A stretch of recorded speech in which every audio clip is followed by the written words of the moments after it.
You are a donkey. The latest on that police killing of a black man. Now to new developments in the deadly spa shooting rampage. And yesterday was a really bad day for him, and this is what he did. And so we are in a state of emergency. Okay, white supremacist violence is and always has been the number one threat to our society. But I'm also very proud that my wife is white. The Breakfast Club, bitches. All right, Charlamagne, please tell me, why was I your donkey of the day? Well, donkey today for Tuesday, January 28th goes to a few individuals. I'm going to throw some names out there. Matthew Huddle, he's 42 years old. He's from Hobart, Indiana. Daniel Charles Ball, he's from Florida. Andrew Tate, he's 36 from Houston, Texas. What do all these people have in common? They were all part of the militia known as Vanilla ISIS. Yes, they are all insurrectionists who stormed the Capitol on January 6th, and they were all pardoned last week by President Trump. Why am I bringing this up today? Because we just had Vivek Ramaswamy on Breakfast Club last hour. He just recently left the Trump administration or got pushed out, depending on who you ask. And we were discussing these insurrectionists. All right, full disclosure, we had pre-tape interviews.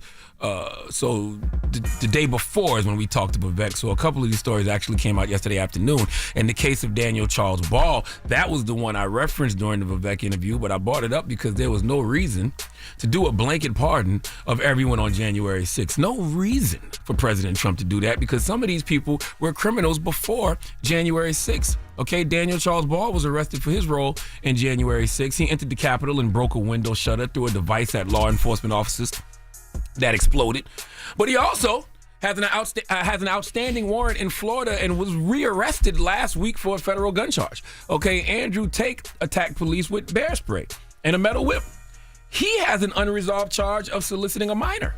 And Matthew Huddle, well, Matthew is dead, ladies and gentlemen. Okay, dang. Deceased. Jesus. Yeah, he has vacated his earthly meat prison. I know you're sitting around like, Uncle Charlotte, why would you ever give a dead man donkey of the day? Well, it is possible to die dumb. And I want to reiterate that Matthew was one of the insurrectionists who was pardoned by President Trump. The FBI said he was at the Capitol for several hours during the riots and entered the building for approximately 10 minutes. He was sentenced to 6 months in federal prison and 12 months on supervised release. But according to the Indiana State Police Criminal Investigations Division, he was pulled over by the Jasper County Sheriff's Department for a traffic stop, and he was allegedly resisting arrest. You don't say. A Capitol riot rioter had zero respect for law enforcement and resisted arrest? No. Let's go to NBC News for the report, please. Hobart man recently pardoned by President Trump for storming the Capitol on January 6th was shot and killed by an Indiana sheriff's deputy yesterday afternoon. This happened during a traffic stop. The police account of what happened is that the deputy pulled over 42-year-old Matthew Huddle on State Road 14 near the Jasper County line around 4:15 in the afternoon. When the deputy tried to arrest Huddle, they say he resisted. There was an altercation that led to the deputy firing his gun, killing Huddle. Police go on to say that Huddle had a gun, but it's unclear what led up to that shooting. Now, Huddle was just pardoned days ago for a misdemeanor related to the 2021 Capitol riot. He was originally sentenced to 6 months in federal prison. Once again, a Capitol rioter had zero respect for law enforcement and resisted arrest.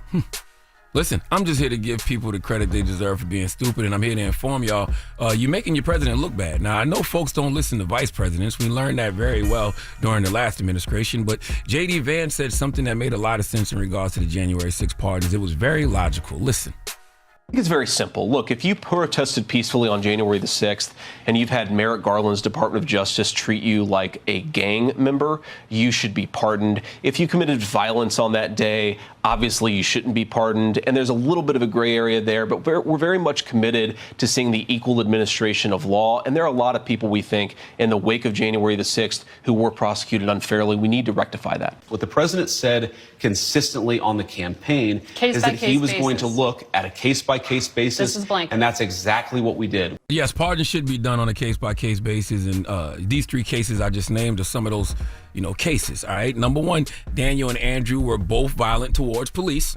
That should disqualify them for a pardon, according to J.D. Vance. I agree. Okay. Second, Andrew was out here allegedly soliciting minors online. and Daniel had a federal gun charge and got rearrested soon as he was released. Okay, if Trump would have done these pardons on a case-by-case basis, like his vice president said, he would have seen that and made the right decision. Okay, Matthew Huddle, I hate that you lost your life to law enforcement. They said allegedly you was resisting arrest, you had a gun. It's hard to give you the benefit of the doubt because we saw how these domestic terrorists known as Vanilla ISIS treated law enforcement on January 6th. I'm honestly shocked y'all didn't get shot and killed then. No, I'm not. Of course, you had the complexion for the protection. All right, the things more often than not tend to work out, but clearly they didn't work out this time for you because you're dead. Look, all the insurrectionists, Capitol rioters, please understand that double jeopardy in your case isn't the second round. Okay, on the game show. All right, nor does it give you a second chance to break the law. I just want to make people aware of who these people are, who got these pardons. Let's go back to NBC News for that report, please. This is probably the trickle of stories we're going to get on January 6th going forward. It'll be about people who committed other crimes outside of this. Because remember, while there were certainly a lot of people who stormed the Capitol on January 6th and didn't have a long criminal record and might have even had no criminal record at all, and were upstanding citizens otherwise, according to their neighbors, there was this whole contingent of these January 6 rioters who had some really awful criminal histories behind them. Domestic abuse, really ugly assaults on their partners and wives, child molestation cases, these DUI cases. There's a lot of drug problems, a lot of alcohol problems, and now I think some of these January 6 prosecutors are wondering, what's going to be the next story to drop. Yeah, they dropping. Just remember, everything Trump is doing, America gave him the power to do. Okay, he was voted in as president and he has full control of government, all three branches of government. So everything he's doing, he has the constitutional right to do. Doesn't mean it's right, but sadly, it's the American way. Please give Matthew Huddle, Daniel Charles Ball, and Andrew Tate the biggest hee-haw.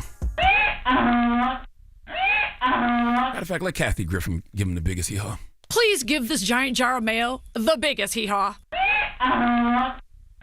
Yeah, the mayonnaise was heavy on those stories. Mm-hmm. Yes. That is crazy. Mm-hmm. I wonder if Trump would pay for his funeral. I doubt it. I doubt it too. Yeah, me too. Mm-hmm. All right. Well, thank you for that donkey of the day. Yes, indeed. Donkey of the Day is sponsored by renowned personal injury attorney Michael the Bull Lamonsoff. Don't be a donkey when you need a fighter on your side. If you're ever injured, go to michaelthebull.com. That's michaelthebull.com. And when you mess with the bull, you get the horns. Wake that ass up. Early in the morning. The Breakfast Club.